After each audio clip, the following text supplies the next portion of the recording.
सोचो, अगर हमें 15 सालों के लिए बिना बिजली के रहना पड़े तो हमारी जिंदगी कैसी होगी। क्या हम इंसान बिना बिजली के सरवाइव कर पाएंगे या फिर मारे जाएंगे? चलिए जानते हैं। तो कहानी की शुरुआत कुछ पुराने दिनों के शिकागो में होती है, जहाँ सभी इंसानों के पास इलेक्ट्रिसिटी थी। यहाँ पर हम एक चार्ली नाम की बच्ची को देखते हैं जो कार्टून देख रही थी। वहीं उसका छोटा भाई डैनी आईपैड में गेम खेल रहा था और उनकी मॉम रेचल फोन पर किसी से बातें कर रही थी कि तभी उसका हस्बैंड बेन घबराता हुआ घर आता है और उन्हें बताता है कि उनके पास ज्यादा टाइम नहीं है। जिस पर रेचल उससे पूछती है कि तुम किस बारे में बात कर रहे हो। अचानक यहाँ बेन के घर में लाइट्स ब्लिंक होने लगती है और उसके लैपटॉप में भी कुछ फाइल्स डाउनलोड होने लगती है जो अगले ही सेकंड में 100% डाउनलोड भी हो जाती हैं। जिसके बाद वो अपने लैपटॉप से यूएसबी निकालकर उसे एक मेटल के लॉकेट में लगाने लगता है। वहीं दूसरी ओर हाईवे पर माइल्स और उसका दोस्त अपनी कार से निकलते हैं, जहाँ उनके पीछे रुकी हुई गाड़ियों की लाइन लगी हुई थी, जिनकी हेडलाइट्स भी एक के बाद एक अपने आप बंद हो रही थी। आसमान में प्लेन्स भी इधर उधर क्रैश होने लगे थे, जमीन पर ट्रांसफार्मर्स फटने लगे थे और यहाँ तक कि विलीस टावर भी एकदम काला पड़ चुका था। इसके बाद हम धरती को अंतरिक्ष से देखते हैं, जहाँ धीरे धीरे धरती से बिजली गायब होती हुई नजर आ रही थी। अंधेरा यूएसए के नॉर्थ से होते हुए ईस्ट और साउथ में फैलता चला जा रहा था और चारों तरफ ऐसा समा हो गया था कि बिल्कुल कैंडल लाइट डिनर का माहौल था। लेकिन आज की जनरेशन यानी कि जेन जी के लिए इंटरनेट ना होने का मतलब है कयामत का आ जाना। इसके बाद हमें एक स्टोरी सुनाई जाती है जिससे हमें पता चलता है कि उस ब्लैकआउट डे को 15 साल से ज्यादा हो गए हैं। ब्लैकआउट डे के बाद इलेक्ट्रिसिटी वापस आई ही नहीं, जिस वजह से इलेक्ट्रिसिटी से चलने वाली सभी चीजें बेकार हो गई थी। यहाँ तक कि लोगों के कार इंजन्स, जेट टर्बाइंस और जरा सी बैटरीज भी बिल्कुल खराब हो गई थी। इन सब चीजों की वजह से बड़े पैमाने पर सभी के हालात बहुत खराब हुए। बीमारी बढ़ी लेकिन दवाइयाँ नहीं मिली, आग लगी लेकिन आग बुझाने वाली गाड़ियाँ नहीं थी, फैक्ट्रीज थी लेकिन वहाँ खाने के लिए कुछ नहीं था और सभी लोग हाथ से काम कर रहे थे। जिसके बाद जल्द ही सरकारें गिरने लगी और मिलिटियाज बढ़ने लगी थी। ब्लैकआउट के बाद यूनाइटेड स्टेट्स 6 भागों में बंट चुका था, जो कि the Monroe Republic, the Georgia Federation, the Plains Nation, Texas, the California Commonwealth और बाकी बंजर जमीन थी। इन सभी शहरों के ऐसे हालात को देखकर ज्यादातर लोग यहाँ से कहीं और शिफ्ट हो चुके थे, जिनमें से एक बैन और उसकी फैमिली भी थी, क्योंकि वो वहाँ के विलेज एरिया में रहने लगे थे, जो कि द मोनरो रिपब्लिक एक पीसफुल कॉलोनी थी जहाँ कुछ 100 लोग जाकर बस गए थे। यहाँ हमें पता चलता है कि बेन की वाइफ का कुछ साल पहले ही देहांत हो गया था और अब वो एक ब्रिटिश मेडिकल डॉक्टर मैगी को डेट कर रहा था। उसके बच्चे डैनी और चार्ली भी अब बड़े हो चुके हैं, लेकिन डैनी को अकेले रहना ज्यादा पसंद है क्योंकि वो अस्थमा की बीमारी से गुजर रहा है। ऐसे ही एक दिन चार्ली अपने भाई के साथ जंगल में जाती है, जहाँ उन्हें एक एबेंडन वैन दिखती है। चार्ली उसके अंदर जाती है और वहाँ उसे एक मिनी फ्रिज मिलता है, जिसे देखकर उसे अपने बचपन की याद आने लगती है, जब ब्लैकआउट डे के बाद उसके मॉम डैड ने उसे वो पिघली हुई आइसक्रीम दी थी, क्योंकि वो उस वक्त की आखिरी आइसक्रीम थी। एक दिन जब चार्ली हर दिन की तरह जंगल में एक चक्कर लगाने जाती है, तब मोनरो मिलिटिया, जो कि मोनरो रिपब्लिक की मिलिट्री फोर्स है, वो कॉलोनी के अंदर आते ही धावा बोल देती है। मिलिटिया की कलाई पर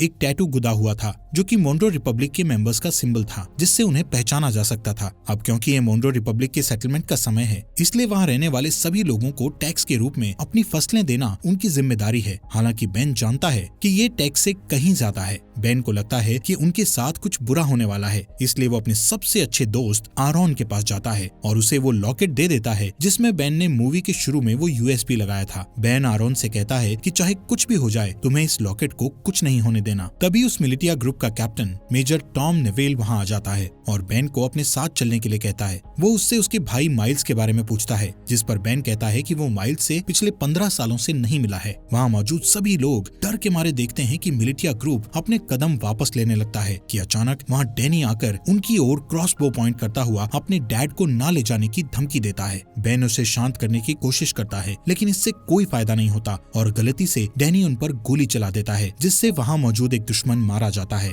ये देखकर एकदम से सभी लोग मिलिटिया पर हमला करना शुरू कर देते हैं, लेकिन इस लड़ाई में उनका कोई मुकाबला नहीं होता और कई लोग मिलिटिया द्वारा मारे जाते हैं, जिसमें टॉम और बाकी लोगों को छोड़ दिया जाता है। लेकिन मिलिटिया ने डैनी को बंदी बना लिया था। कुछ देर बाद जब चार्ली वापस अपने घर आती है, तो यहाँ वो अपने डैड को खून में लथपथ पाती है, जहाँ वो अपनी आखिरी सांसें ले रहा था। वो उसे बताता है कि डैनी को मिलिटिया के लोग किडनैप करके ले गए हैं और अब उन लोगों की आखिरी उम्मीद सिर्फ माइल्स ही है, जो शिकागो में कहीं रह रहा है। चार्ली रोते हुए अपने डैड को बचाने की कोशिश करती है, लेकिन बेन मरने से पहले उसे अंकल माइल्स को ढूंढने के लिए कहता है, जिसके बाद उसकी मौत हो जाती है। अपने डैड के ऐसे मरने से चार्ली पूरी तरह टूट चुकी थी, लेकिन उसके पास शोक मनाने तक का टाइम नहीं था। वो अपना सामान पैक करती है और अकेले बाहर निकलने के लिए तैयार हो जाती है, लेकिन मैगी और आरॉन उसे अकेले नहीं जाने देते, जिसके बाद वो खुद उसके साथ जाने को तैयार हो जाते हैं, जो चार्ली को बिल्कुल पसंद नहीं आता। इसके बाद तीनों खतरनाक रास्तों से होते हुए पूरे दिन सफर करते हैं, जिससे तीनों के बीच बॉन्ड और भी ज्यादा मजबूत हो जाता है। अगले दिन चार्ली जब पानी लेने के लिए झरने के पास जाती है तो उसे एक नेट नाम का लड़का दिखता है, जिसे देखकर वो वहीं रुक जाती है। अब क्योंकि पूरी दुनिया ब्लैकआउट में चली गई थी, इसलिए तब के बाद से हर इंसान को पहली बार में देखकर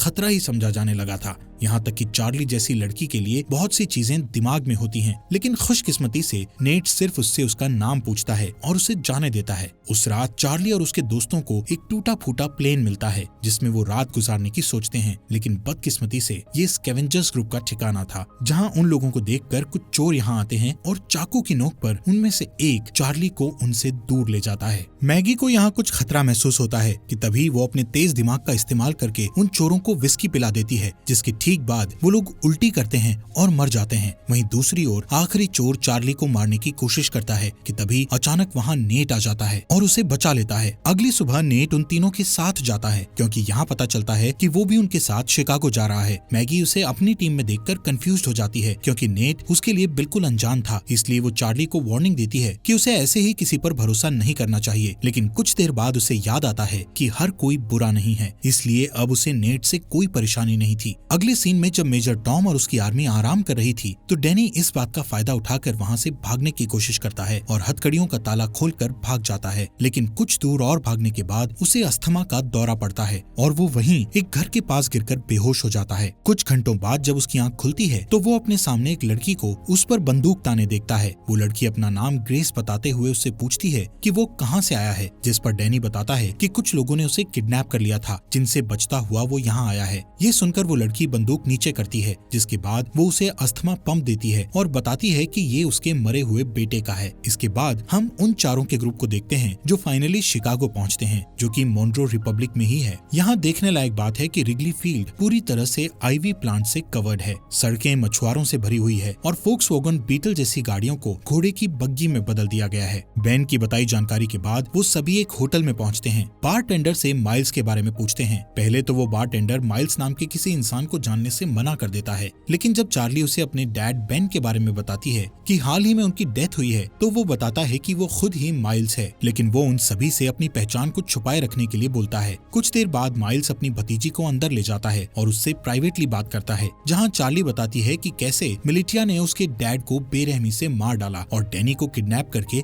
अपने साथ ले गए। जिसके बाद चार्ली उससे पूछती है कि वो लोग हमारी फैमिली के पीछे क्यों पड़े हैं, जिस पर माइल्स कहता है कि जरूर बेन कुछ न कुछ उस ब्लैकआउट के बारे में जानता था। वो कहता है कि मोन्ट्रो रिपब्लिक के लीडर जनरल मोन्ट्रो एक क्रूअल डिक्टेटर था, जो पूरे देश और पूरी दुनिया को अपने कब्जे में करना चाहता था, लेकिन उसके लिए उसे कुछ हथियारों की जरूरत थी, जैसे कि फाइटर प्लेन्स, टैंक्स और यहाँ तक न्यूक्लियर बॉम्ब्स। और क्योंकि बेन अकेला ऐसा इंसान था जो ब्लैकआउट क्यों हुआ था उसके बारे में जानता था और मोन्ट्रो को विश्वास था कि वो इससे निपट सकता है। ये सब सुनने के बाद चार्ली अपने भाई डैनी को लेकर और ज्यादा चिंतित हो जाती है और अपने अंकल से उसकी मदद करने के लिए कहती है, लेकिन सरप्राइजिंगली वो उसकी मदद करने से साफ मना कर देता है, क्योंकि उसका मानना था कि ये काम बहुत रिस्की है और वो इस काम को करने के लायक नहीं है। जिससे नाराज होकर चार्ली वापस अपने ग्रुप के पास जाने के लिए तैयार हो जाती है। उसे परेशान देखकर नेट माइल्स के पास बिल्कुल लड़ने के मूड में जाता है, लेकिन तभी माइल्स नेट का हाथ पकड़कर उठता है, जहाँ पता चलता है कि नेट भी मोन्ट्रो मिलिटिया का मेंबर है और वो चार्ली और उसके दोस्तों के साथ मिलकर माइल्स तक पहुँचना चाहता था। ये जानकर हर कोई हैरान हो जाता है, लेकिन इससे पहले कि वो कुछ कर पाते नेट वहाँ से भाग जाता है। अब मिलिटिया को उनकी लोकेशन का पता होने के बावजूद भी माइल्स अपनी जगह को छोड़ने से मना कर देता है, क्योंकि उसका मानना था कि वो अकेला ही पूरी फौज का सामना कर सकता है। चार्ली और बाकी लोग भी माइल्स की मदद करने को तैयार थे,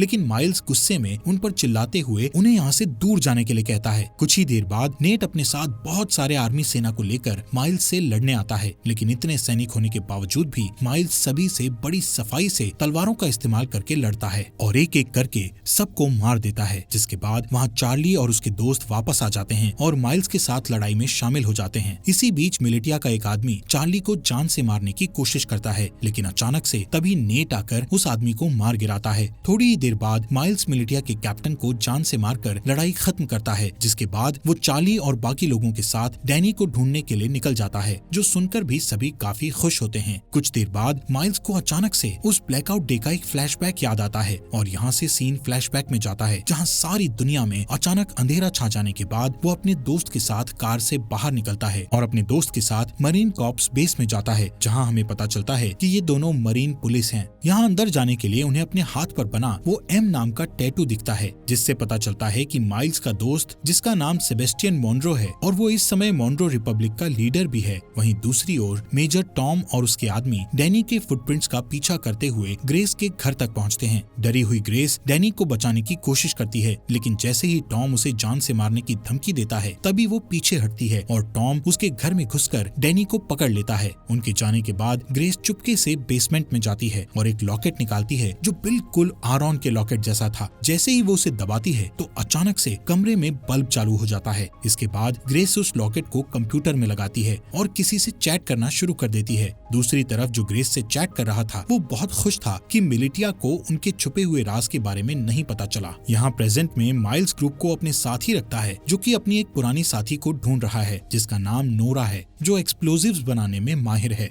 माइल्स चार्ली को बताता है कि अगर उन्हें डैनी को बचाना है तो उन्हें नोरा जैसे तेज फाइटर की जरूरत पड़ेगी। यहाँ टैवर्न में अचानक उनके ऊपर कुछ दुश्मन हमला कर देते हैं, लेकिन इस बार भी माइल्स सबको हरा देता है। तभी वो एक आदमी को पकड़ता है और उसका गला घोटते हुए नोरा की लोकेशन पूछता है। यहाँ हमें पता चलता है कि नोरा को भी मिलिटिया ने पकड़ रखा है और इस समय वो मिलिटिया में एक नौकर बनकर रह रही है। उस रात माइल्स अकेले ही बाहर जाने का फैसला करता है, ये कहते हुए कि वहाँ जाना खतरे से खाली नहीं है। जिसके बाद वो रेडी होकर बाकी ग्रुप के लोगों को लॉवेल इंडियाना में अगले 2 वीक बाद मिलने के लिए कहता है। हालांकि अगली सुबह जब मैगी और आरॉन जागते हैं तो उन्हें पता चलता है कि जिद्दी चार्ली भी माइल्स के साथ निकल गई है, जो चीज उन्हें बिल्कुल अच्छी नहीं लगती। अब उनके पास कोई चारा नहीं बचा था, इसलिए आरॉन मैगी को लॉकेट देता है जो कि बेन ने उसे दिया था। वो ये भी बताता है कि बेन ने उन्हें ग्रैंड पार्क में एक लेडी से मिलने के लिए भी कहा था, जो और कोई नहीं बल्कि ग्रेस ही है। हालांकि दोनों अभी भी चार्ली को लेकर चिंतित हैं, लेकिन उन्हें लगता है कि वो ठीक हो जाएगी और इसके बदले वो ग्रेस को ढूंढने के लिए ग्रैंड पार्क जाने लगते हैं। ये दोनों ग्रेस को ढूंढने निकल जाते हैं, जहाँ इन्हें लगता है कि ग्रेस ही वो की हो सकती है जिससे अर्थ पर इलेक्ट्रिसिटी को वापस लाया जा सकता है। वहीं दूसरी ओर जब मेजर टॉम अपनी सेना को लीड करते हुए अपने अड्डे की ओर जा रहे थे कि तभी अचानक एक गोली चलने की आवाज सुनाई देती है, जो सुनते ही वो लोग अपना रास्ता बदलकर उस गन शॉट की आवाज का पीछा करते हैं, जिसका पीछा करते करते वो लोग एक छोटे से घर तक पहुंचते हैं, जहां इन्हें पता चलता है कि इस मॉन्रो रिपब्लिक में आम इंसान अपने पर्सनल बंदूकें और गोला बारूद नहीं रख सकते। इसी वजह से सभी लोग क्रॉसबोज और दूसरे हथियारों का इस्तेमाल करते हैं। इसी के चलते मेजर टॉम उस घर के मालिक को धमकी देता है कि वो अपने घर के सभी हथियारों को उन्हें दे दे। उस आदमी को लगता है कि वो हथियार देने के बाद भी मारा जाएगा, इसलिए वो अपने घर से एक बंदूक निकालकर बाहर खड़े एक आदमी को गोली मार देता है कि तभी मेजर टॉम उस आदमी को गोली मारकर उड़ा देता है।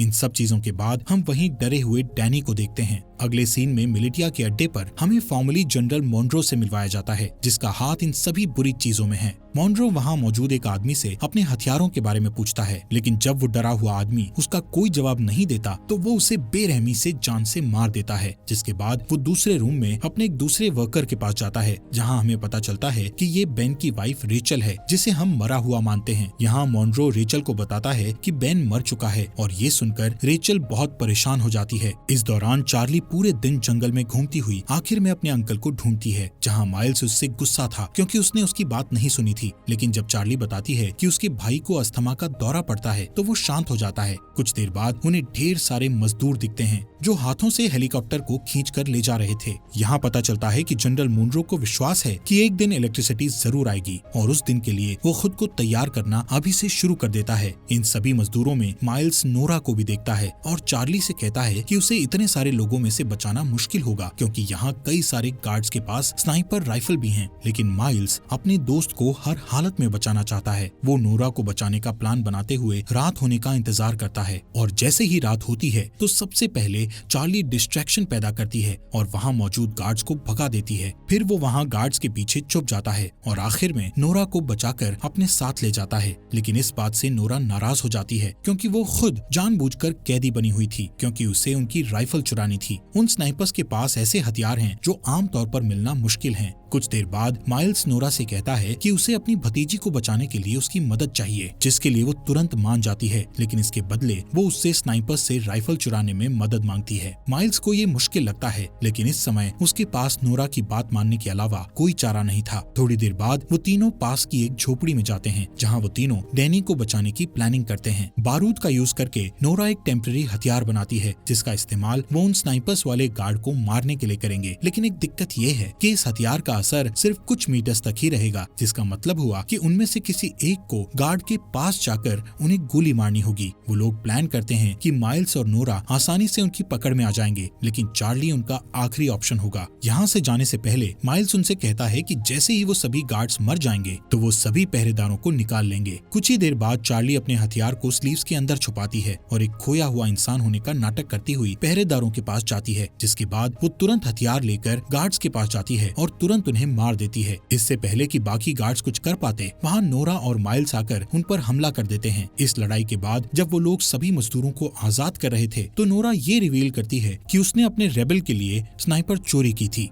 वहाँ ग्रैंड पार्क में जब ग्रेस अपने कंप्यूटर पर टाइप कर रही होती है, तभी कोई आदमी उसके घर में घुसकर उसके सामने आता है। उस आदमी के पास भी सेम वही लॉकेट था जो उसकी टेजर स्टिक एनर्जी छोड़ रहा था। दूसरी ओर माइल्स नोरा को रेबल का साथ छोड़ने के लिए मनाने की पूरी कोशिश करता है, लेकिन वो मना कर देती है। यहाँ हमें पता चलता है कि पहले ये दोनों कपल थे, लेकिन ब्लैकआउट के बाद उन्हें ब्रेकअप करना पड़ा। ऐसे ही कुछ देर बाद वो दोनों रेबल के ठिकाने पर पहुंच जाते हैं, जहाँ उन्हें एक पादरी मिलता है। पादरी खुश था कि नोरा स्नाइपर गन लेकर आई है, लेकिन बुरी खबर ये थी कि उनकी सेना पर अभी भी लगातार हमला किया जा रहा है। जब ग्रुप ठिकाने पर पहुंचता है तो उन्हें अंदर कुछ घायल आदमी बैठे मिलते हैं। पादरी यहाँ ये भी बताता है कि इन सभी आदमियों में से एक आदमी गायब है, जो सुनकर माइल्स तुरंत सभी को ये जगह छोड़ने के लिए कहता है, क्योंकि उसका मानना है कि मिलिटिया उसके आदमियों से पूछताछ कर रही है और इस जगह से भागने का यही सही समय है। नोरा इस बात के लिए मान जाती है, लेकिन उससे 30 मिनट मांगती है, क्योंकि वो घायल आदमियों को ठीक करना चाहती थी। बदकिस्मती से उसका ये डिसीजन गलत साबित होता है, क्योंकि कुछ ही मिनटों के बाद कैप्टन एडम मिलिटिया के साथ दिखाई देता है। उन्हें कुछ देर रोकने के लिए माइल्स अपने बेस्ट शूटर को स्नाइपर के साथ ऊपर भेजता है और उसका ये प्लान काम करता है, क्योंकि ऊपर भेजा गया वो स्नाइपर मिलिटिया के कई लोगों को घायल कर देता है, जिससे उन्हें पीछे हटने पर मजबूर होना पड़ता है। इस लड़ाई के चलते रात हो जाती है। यहाँ बेसमेंट के अंदर माइल्स और बाकी लोग दीवार के सहारे एक सुरंग बनाने की कोशिश करते हैं ताकि एक तरफ से दूसरी तरफ जा सकें, लेकिन उनका ये प्लान पूरी तरह से फेल हो जाता है, क्योंकि दीवार में सुरंग खोदते समय दीवार गिरने लगती है और माइल्स उस गड्ढे में गिर जाता है, जिससे उनकी पूरी मेहनत खराब हो जाती है। ठीक इसके बाद छत पर बैठे स्नाइपर की मौत हो जाती है, जिसके बाद कैप्टन एडम और उसके लोग बेसमेंट में घुस जाते हैं। लेकिन माइल्स, जो बहुत बढ़िया तलवारबाज है, वो कुछ आदमियों को नीचे गिराता है और एडम को बंदी बना लेता है। फिर वो उसे दूसरे रूम में बंद कर देता है और यहाँ से भागने के तरीके सोचने लगता है। यहाँ हैरानी की बात यह होती है कि एडम माइल्स को पहचान लेता है, जिससे कमरे में मौजूद सभी लोग हैरान रह जाते हैं।